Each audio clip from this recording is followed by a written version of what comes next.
Rega ilitange nekuzitereka pamberi pasuperindendi wedu baba Mugwidi ndozitereka zvakare pasevatungamiri vepanzvimbo ino vaona zvakakodzera kuti vadikokewo mukati mezuva ranhasi kutinza vinotarisira pasi kuti Mwari vakuitirei zvakanaka.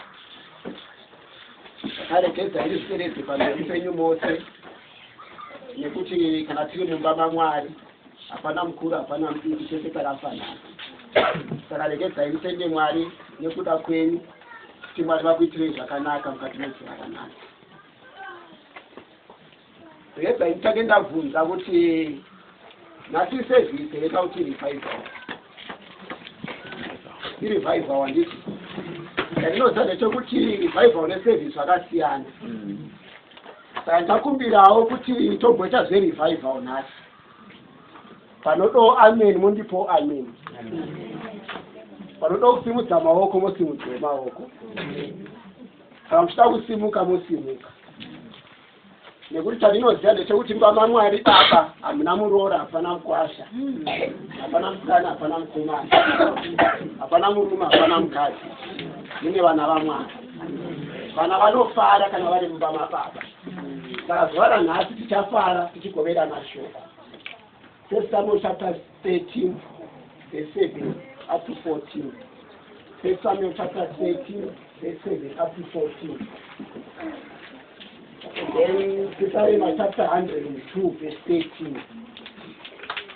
Psalm 102 verse 13. Vanoda kumbira kuti averenge kumbira ukayo kumbira kuti verengera makwaro. Tendera mbele.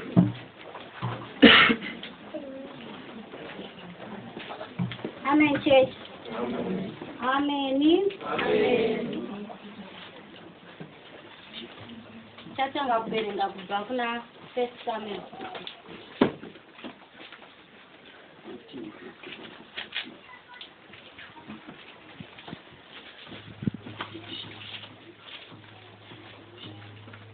Musoro weshoko unoti uSamueli ukhuza uSawuli. Ngaqala ukubala. Amanye amaHebheru aze achaphela elizweni lakoGadi kanye leGileyadi. uSawuli wasala eGileyadi njalo wonke amabutho ayelayo ayeqhuqa ngenxa yokwesaba. Walinda izinsuku eziyisikhombisa isikhathi esasimiswe nguSamueli. Kodwa uSamueli kezanga eGiligali.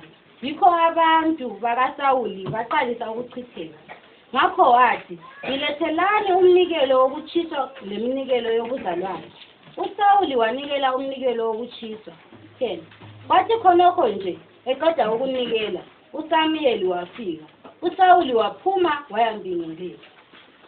uSamueli wabuza wathi, "Kuyini osukwenzile na?" uSawuli waphendula wathi, "Kuthe ngibona abantu sebechitheka, lokuthi kawufikanga ngesikhathi esimisiweyo, kanye lokuthi amaFilisti abebuthana eMikhimashi, ngacabanga ngathi, khathesi amaFilisti aza kungihlalisela eGiligali, njalo kangicelanga umusa kuJehova. Ngakho ngizwe ngincindizeleka ukuba nginikele umnikelo wokutshiswa." uSamueli wathi, "Wenze ubuthutha. Kawugcinanga umlayo uJehova uNkulunkulu wakho akupha wona. Aluba ubukwenzile lokho, ubezamisa umbuso wakho phezu kuka-Israyeli kokuphela." 14. Kodwa umbuso wakho kawuyikuqhubeka. uJehova usedinge umuntu amthandayo ngenhliziyo yakhe, wambeka ukuba umbusi wabantu bakhe, ngoba wena kawugcinanga umlayo kaJehova. Amen. Ngakatshela ichurch ichashwana kuva kunomaPhisarema 102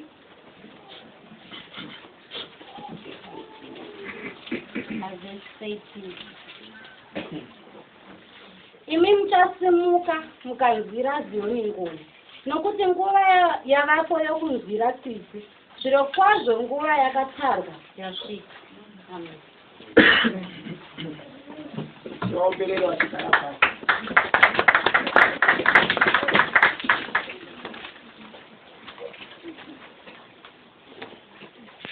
umambo wako uri munguva yako nemumwaka wako. Botara ari pasai pawo kuti umambo wako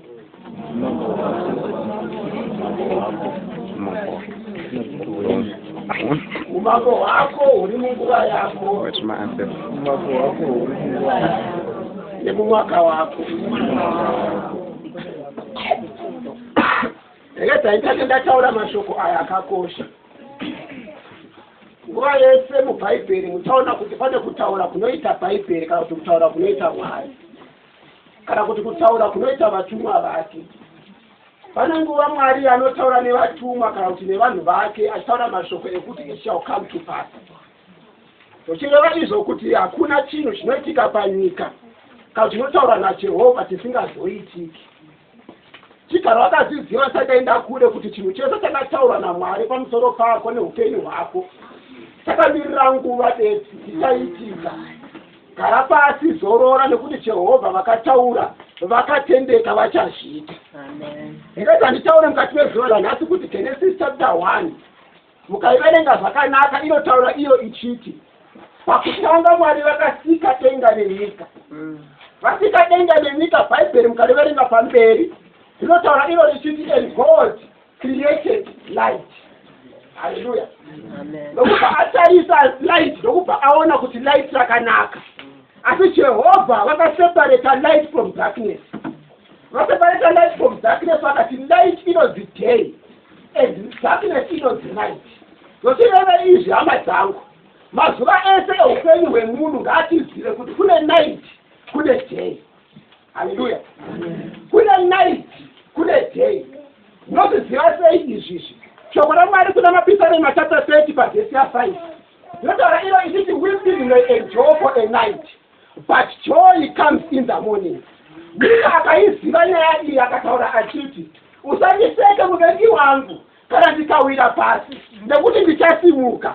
Kana ndakagara murima Jehovha vachava chiedza changu. Vatikanekeza ndikutaura kuti ndinozuva ranhasi kuti pane Jehovha vakatsika light and day zviri pamwe chete. Zvinoratidza izvo kuti muupenyu hwemukristu mune mazuva elight mune mazuva enight zvakare.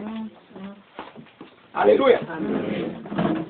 Mazuva ako atapinda parima, mazuva ako zvakare atapinda palight. Mazuva ose aya what you need is the light of Jehovah. What you need is the name of Jehovah. What you need is the promise of Jehovah. Nekuti asina promise ya Jehovah hakwanisi kurarama mumazuva aJehovha. Haleluya. But wondanya ini panapa Mwari vakasika light pazuva rekutanga. Haleluya. Vakazati zuva rekutanga iro rakabva ranzi the day. But paday number 4 inosamisika Mwari vatisika zuva nemwedzi. Tochireva kuzokuti day raMwari harisi mukubuda kwezuva nekunyura kwezuva. Day raMwari riri in the presence of light.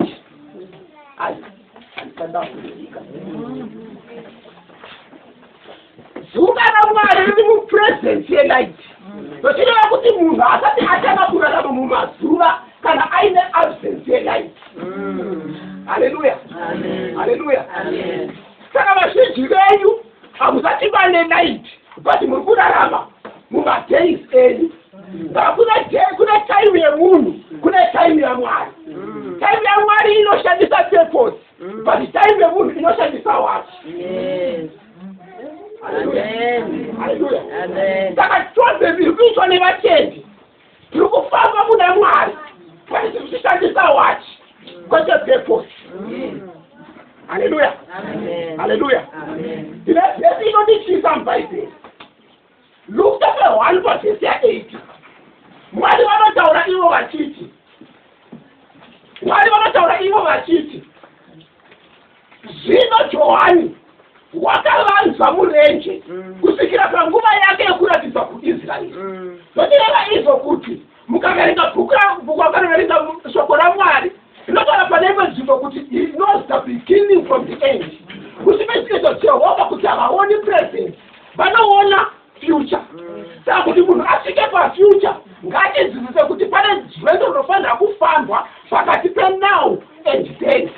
But wona nyaya iri panapa munhu uyu pamuti kumuona muri kuona mukomana maybe ane 20 years but Jehovah vari kuona muprofita akatogara muprofesi yavo saka tichikaita vanhu mukati meupenyu hwedu tiri kuona vanhu nezvavari but maari makavanzwa peposi yaJehovha.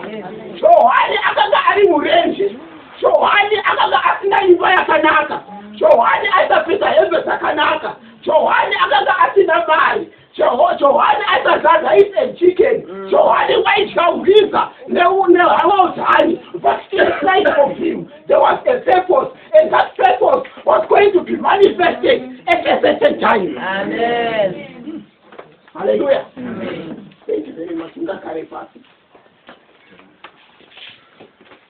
Hallelujah, vanoteni. Amen.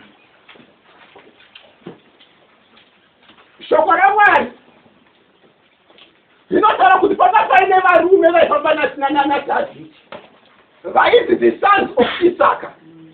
Not that Bible, these men knew the times and what Israel ought to do.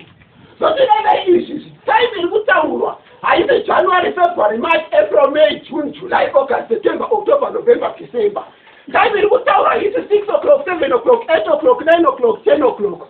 Time in kutaurwa is time that Jehovah. You know the Kairos, not Chronos. Now, kugara mupepo shamari. Unapata kuoperate in Kairos, not in Chronos. Hallelujah. Amen. Hallelujah. Amen. It's why vachiziva nguva vakaziva zvaifanira kuitwa neIsraeri at a certain time. Confusion iri muchechi ndekuti kunyanya kutarisa time yedu kwete time yaJehovha. Hallelujah. Amen. Hallelujah. Amen. Ndisada kuenda kureketa ndikutaurirei kuti hakuna munhu anoziva time yaJehovha. Time yaJehovha inogona kuitika anytime. Ndikazitotori panapa so pane kumwe munhu atosvikirwa netime yaJehovha. Kuna munhu ozavona itime yaJehovha. But the person who sees the time of Jehovah, munhu akagara murevelation nemupurpose yaJehovha. Hallelujah. Amen. Chimbowepa hii. Amen.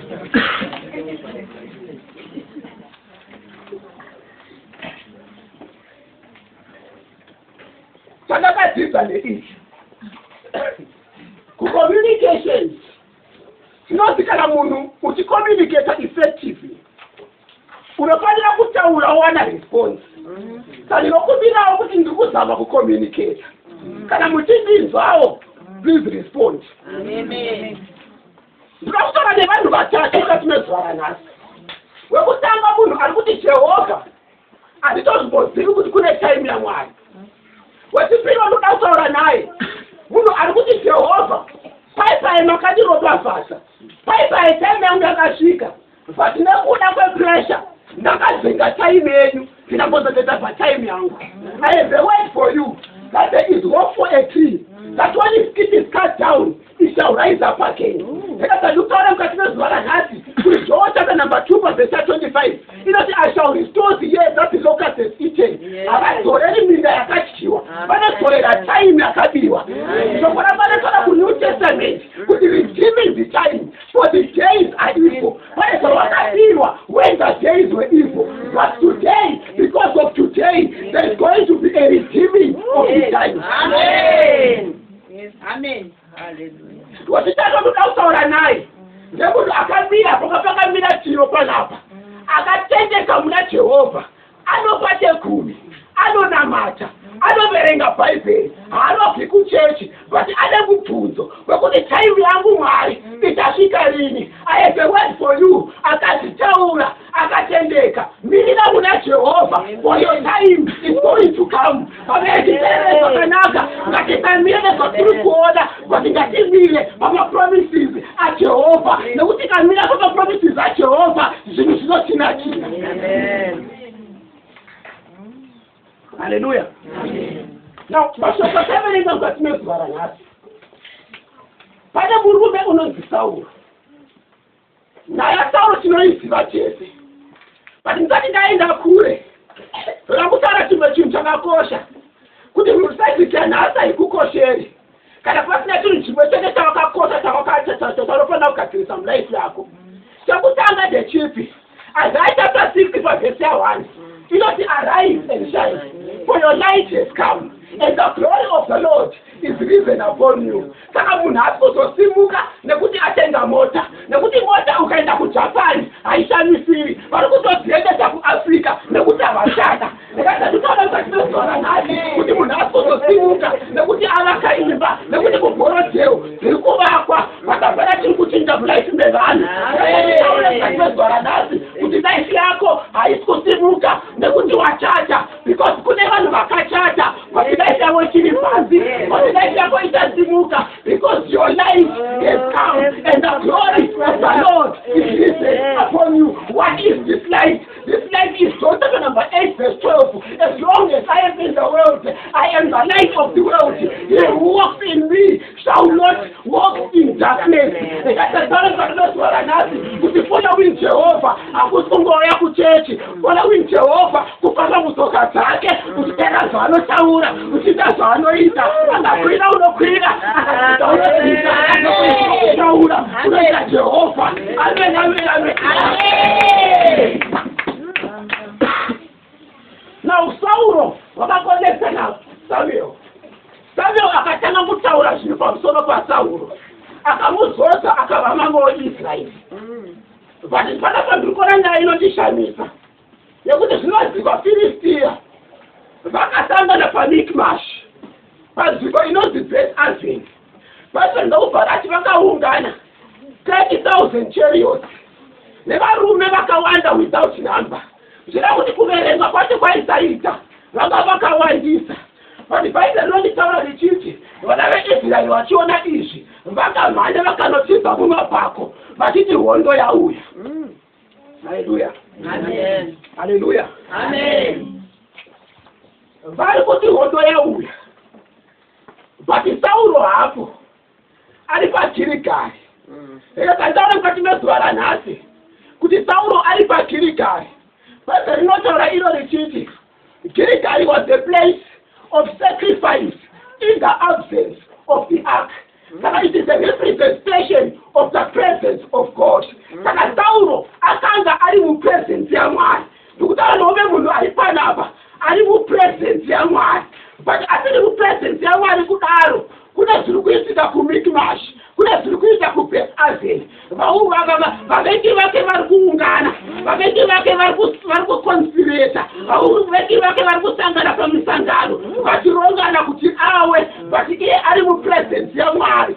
Ndikataura mukati mezuva ranhasi kuti being in the presence of God does not chase away your enemies. Being in the presence of God does not chase away those who hate you. Being in the presence of God does not remove trouble from you. Nekuti ari paGirigari vaFiristia vakaungana vakamirira kurwisana nevana veIsraeri. Amen. Amen. Haleluya.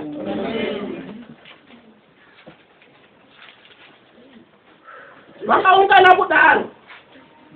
Bhaibheri shoko raMwari rinotaura kuti vamwe vana veIsraeri vakauya kuna Sauro kwete vachisekerera, kwete vachifara, kuti vakauya vachibvunda. Haleluya. Kana toyambuka chota tikofamba mumwera, kana toyambuka chota tikofamba mumwera, mumwera, mumwera,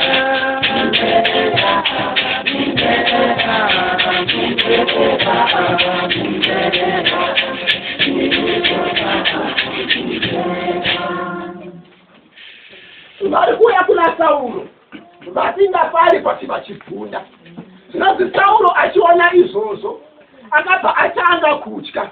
Mudikanekeza ndikutaura mukati mezuva ranhasi, no matter what is happening in Zimbabwe, no matter what is happening in your marriage, no matter what is happening in the church, no matter what is happening in the economy, rekeza kuvhunduka, because you walk by faith and not by sight. Anoda kusvika patime yaJehovha anofamba mufaith and not in sight. Nekuti sight inokubvisa pazvinhu zvaJehovha.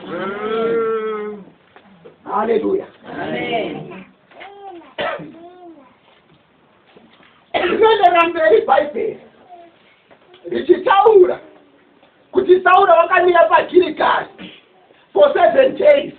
Patinoitirwa zvakanaka nekuti tinotaura bhaibheri iro tichiti akamira 7 days nekuti akanga atoudzwa naSamueri kuti mira 7 days. Akanga anomira according to the instructions yaSamueri. The voice of the man of God is the voice of Jehovah. The voice of the man of God iri kukutaura mukati mezuva ranhasi kuti mwanasikana mirira, mutato wako hausi pa 25 years, zvichida pamekuri pa 32 years, mirira for 7 years.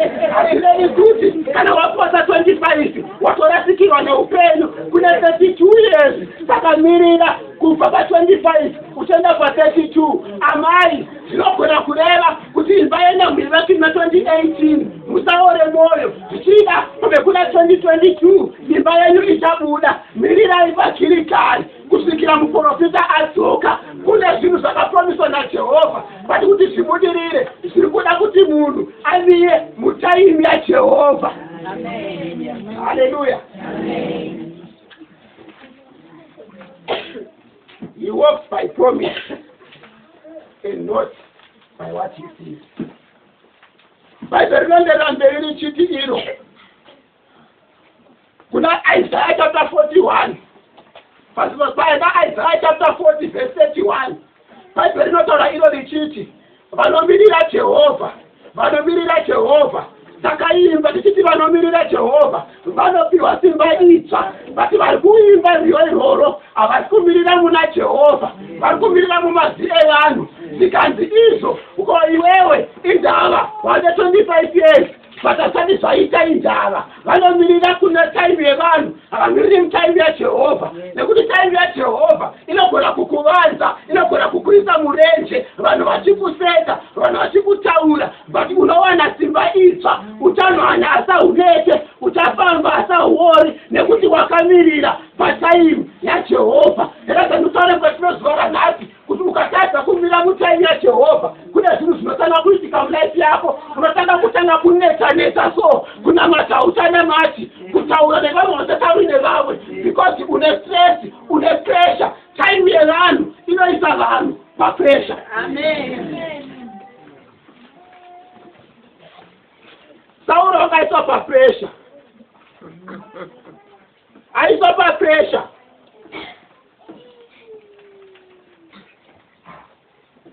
Aiswa papressure Sauro. He takes the offering. But apasipo pane nyaya, Sauro usimbirisika, uri mambo, kusafamba mutime yenyu mkoma kunokuita kuti mutore mamwe maposition asiri enyu. Ndatotaura ipapo ndapedza.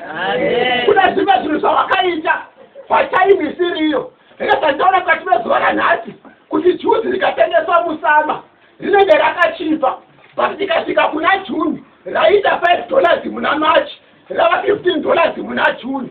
Because everything that is done in the right time, it increases in value. Musikana ndakazandikutaurire kuti mutato wako utaita value because wamirira mutime. Ndakazandikutaurire yamai kuti vana venyu vataisisa value because vaita zvikuitai. Kuna murume unonzi Abrahama akagara nguva aine promise yaJehovha, but ane mukadzi asagoni kumirira nguva. Anounza muranda wake Haga, woti baba pindai muna Haga pozvarwa Ishimairi, but Jehovha vanoti nhaka isi muna Ishimairi, nhaka iri muna Isaka asati avako. Ndakazandikutaure zvakanaka kuti muchazogona kushandirwa, muchazogona kusekererwa, but kune uri nani wanga uri panguva iri pamberi. But zvinhu zvatinoserebheta zvimwe zvacho they are of lower value than what God has given us. Chinhu chakacheka chinofanira kuitwa patime yakafanira. Gehazi muranda waMwari aramba pasuro yaNaamani, but Gehazi wadzokera kunotora pasuro. Anotora pasuro muna Gehazi wadzokera kumuranda waMwari. Muranda waMwari womubvunza kuti ko wanga uri kupiko?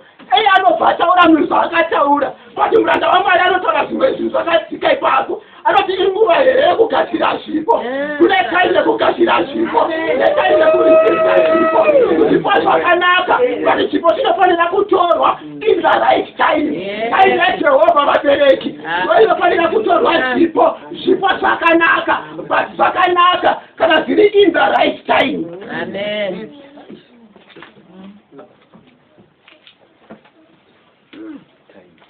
Achitora offering, achipedza, Bible rinoti muranda waMwari akabva asvika achipedza kuisa offering, muranda waMwari achisvika, but Sauro akanganwa here kuti Samueri uyu akanzi mazwi ake hawiri panyika, mazwi ake do not fall to the ground. Ndovereka Isaiah 55 verse 11. Inotaura iyo, if my word that which proceeds out of my mouth, it shall not return unto me void, but it shall accomplish what I please, and it shall prosper for the thing for which I have sent it. Yes, I thought that mezwara nasi kuti Samueri ari kuuya, Sauro mirira Samueri asvika. Ndikazantaura mukati mezwara nasi namume munhu arifana pamukati mezwara nasi kuti dzimweni dzenguva time yaMwari haisviki pamayezi nemakore, but inosvika by the arrival of the men of God. Hallelujah. Amen.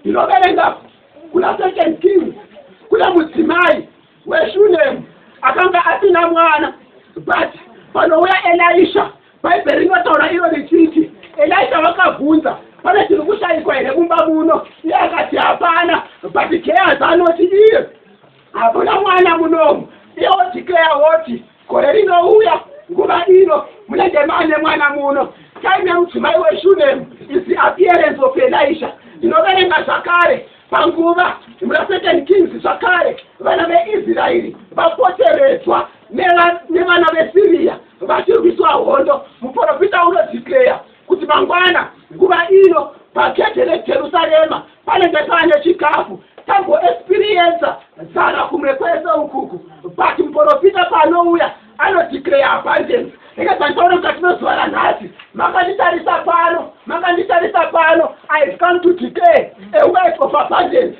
mukati meupenyu hwomwe munhu. The appearance of a man of God is here to bring deliverance. He is here to bring a word of deliverance kune mumwe munhu. Hallelujah. Hallelujah. Amen.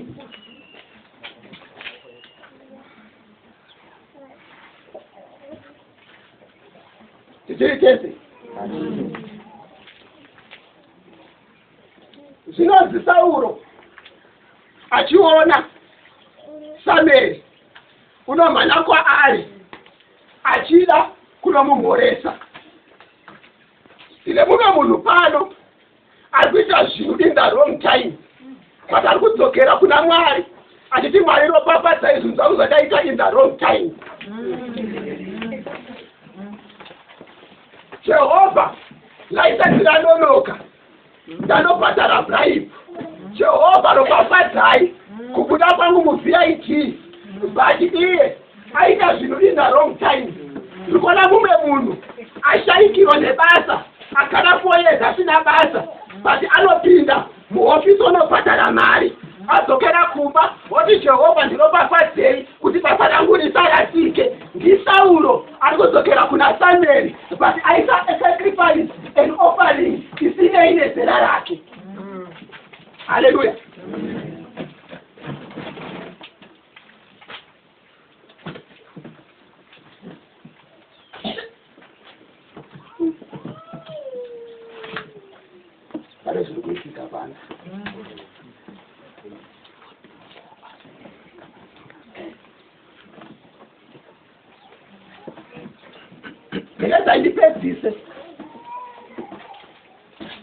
When you concentrate on the immediate, you lose the ultimate. Hallelujah. When you concentrate on the immediate, you will lose the ultimate. Jehovah vatarisi immediate yako, vanotarisa ultimate yako. But shamari dzako dzinotarisa immediate, hatina basa neultimate yako. As long as you achieve panapa, it does not matter how you achieve. They don't care what happens tomorrow. Ndakataura mukati mezwara nhasi dikani kuti nguva yaMwari ndiyo yakakosha, nguva yaMwari ndiyo yakanaka. Mirira nguva yaMwari vachakuitira zvakanaka. Chechipiri, impatience is perceived to the person and by the person.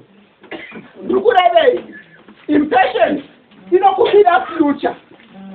Iwewe, ukuba something in the wrong time. That it is a thief to the person and a thief of the person. Hallelujah. Biblia nasi yandakapiwa inoti iyo. When the time is right, I, the Lord, will make it happen.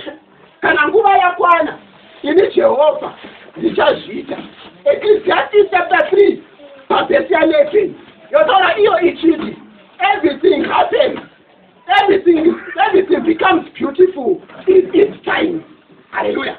Chinhu chake chakanaka panguva yacho. Nguva yacho kana yasvika chinhu chose chinonaka. Ndikatatora mukati mezuva ranhasi kuti kana nguva yaJehovha yasvika, ndinorangarira mudzimai anonzi Sara. Nguva yaJehovha yasvika, zvinonzi neBhaibheri akaseka. You shall laugh your laugh when the time of Jehovah comes. Ndinorangarira mukati mezuva ranhasi kune mudzimai unonzi Rachel. Nguva yaJehovha yasvika, chibereko chake chakazaruka, akabereka Joseph. Kana nguva yako yasvika, you shall become fruitful. Ndinoverenga zvakare shoko raMwari. Pane mudzimai ari kufamba anonzi Hana. Kana nguva yasvika, Hana uchabereka Samueri. Ndikataura mukati mezuva ranhasi zvakare kuti you shall be delivered. Nekuti vana veIsraeri vanotaurirwa kuti when God remembered after 400 years of slavery, Mwari vakadzika, vakadhilivha, vakabuda muIjipita. Ndikataura mukati mezuva ranhasi kuti sangano renketa, nguva yedeliverance yasvika. Sangano renketa, tiri kubuda muIjipita. Hatisi kubuda muIjipita nekuti pamira Moses, tiri kubuda muIjipita nekuti nguva yaMwari yakwana. Amen. Hallelujah. Amen. Remember, God is never late. Yes. Ativanoita. Uyo wakataura wakatendeka. Sameri, mazi ako awiri pasi. Mwari, mazi enyu hadzoki kwamuri asina zvaaita. Saka ndogarisimuke. Amen.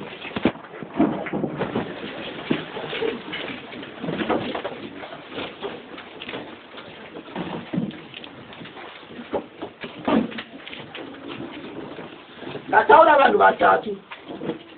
Zvinozvipita pavanhu vatatu vandataura. Unamate kuna Jehovha masikati ano. Kuti Jehovha ndirangarirei. Ndikwanise kufamba munguva yangu. Ndikasafamba munguva yangu, munguva yenyu, hapana chinhu chinofamba mulaifi yangu. Ndaimbirwa rumwe chete tichinamata. Amen. Ndinoramba ndichinamata, ndinoramba ndichinamata, ndinoramba ndichinamata, ndinoramba ndichinamata, ndinoramba